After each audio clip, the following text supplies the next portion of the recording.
कल हार्दिक पांड्या की न्यूज के ऊपर काफी बवाल मच गया कि यार हार्दिक पांड्या को आखिर किस शक्ल को देखकर ग्रेड ए में रखा गया है, जबकि वह भी डोमेस्टिक क्रिकेट में ना रणजी खेलता है ना कोई और टूर्नामेंट खेलता है। इवन अगर हम लोग बात करें उसके इंडिया की रिप्रेजेंटेशन की ही, तो उसके डेब्यू के बाद से मतलब करीब 160 टीबीज हो चुके हैं, जिसमें से उसने करीब 90 करीब खेले हैं। 156 वनडे हो चुके हैं, जिसमें से उसने करीब 86 खेले हैं टेस्ट में। पार्टिसिपेशन तो बिल्कुल ना के बराबर है, लेकिन एक सरप्राइजिंग फैक्टर यह भी निकल कर में आया कि आईपीएल के अभी तक जितने मैचेस हुए हैं हार्दिक पांड्या के डेब्यू के बाद से, उसके बाद से पांड्या ने 90 पर मैचेस खेले हैं। इसका मतलब ये है कि हार्दिक पांड्या की जो बॉडी है वो मौसम के हिसाब से चलती है, और गर्मी के मौसम में हार्दिक पांड्या सबसे ज्यादा फिट रहते हैं, और यही कारण है कि मार्च अप्रैल में ये 3 महीने तक उनकी बॉडी बढ़िया तरीके से रेस्पॉन्ड करती है। लेकिन जैसे ही बारिश का मौसम आता है, बंदे की बॉडी जवाब दे जाती है, और ठंड में तो बिल्कुल ही अकड़ जाती है। यही कारण था कि वर्ल्ड कप में इंजर्ड होने के बाद बंदा 6 महीने तक क्रिकेट से दूर रहा, या यूं कहे कि इस दौरान इंडिया ने करीब 60 टेस्ट मैच खेलने थे, इसीलिए बंदा इंजर्ड ही रहा। खैर, इन सब चीजों के बीच में बीसीसीआई के सेंट्रल कॉन्ट्रैक्ट अनाउंस हुआ। उस सेंट्रल कॉन्ट्रैक्ट में ईशान किशन और श्रेयस अय्यर को इंक्लूड नहीं किया गया, लेकिन हार्दिक पांड्या को इंक्लूड किया गया, और ना सिर्फ इंक्लूड किया गया बल्कि एक ग्रेड में भी रखा गया। अब देखिए, ईशान किशन की कहानी कुछ ऐसी है कि वो लंबे समय तक टीम के साथ रहे थे। मेंटल फटीग का बोलकर उन्होंने टीम से ब्रेक जरूर लिया। टीम मैनेजमेंट ने बोला कि भैया आप एक काम करें, आप जाकर मैचेस खेले। रजी बंदे ने खेला नहीं, वो मिले कहां पर? वो मिले गुजरात में हार्दिक पांड्या के साथ प्रैक्टिस करते हुए।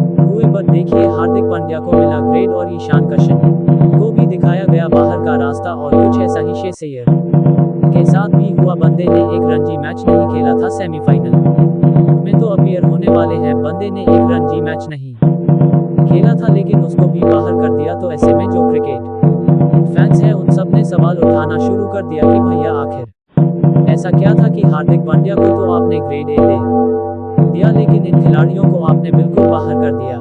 यह आखिर दोहरा व्यवहार क्यों? क्या गुजराती होने का सिला दिया जा रहा है, या फिर कोई और मजबूरी है सनम जिसका हिसाब चुकाया जा रहा है? इस तरह की बातें सोशल मीडिया के ऊपर चलने लगी। लोग कहने लगे कि भैया हार्दिक पांड्या जो है वो तो एक प्रीमियम प्लेयर है, और प्रीमियम चीजें तो कम ही दिखाई देती हैं, इसलिए हार्दिक पांड्या कम ही दिखाई दे रहे हैं। सोशल मीडिया पटा पड़ा है ऐसी चीजों से, मतलब आप जाएंगे आपको पथरी चीजें मिल जाएंगी। दरअसल इन सब चीजों के पीछे कारण यह है कि पब्लिक जवाब खोज रही है कि आखिर ऐसा क्या कारण है कि हार्दिक पांड्या को इतने प्रिविलेजेस दिए जा रहे हैं। अब इन सब चीजों के बीच में इंडियन एक्सप्रेस की एक खबर आती है। इंडियन एक्सप्रेस की खबर में बताया जाता है कि भाई हार्दिक पांड्या को बीसीसीआई का आखिर सेंट्रल कॉन्ट्रैक्ट कैसे मिल गया। काफी सारी बातें इस चीज में क्लियर करी गई है। यहाँ पर सबसे बड़ी बात ये बताई गई है कि हार्दिक पांड्या के साथ में वो अंडरस्टैंडिंग बीसीसीआई ने मेंटेन करी है कि हार्दिक पांड्या रेड बॉल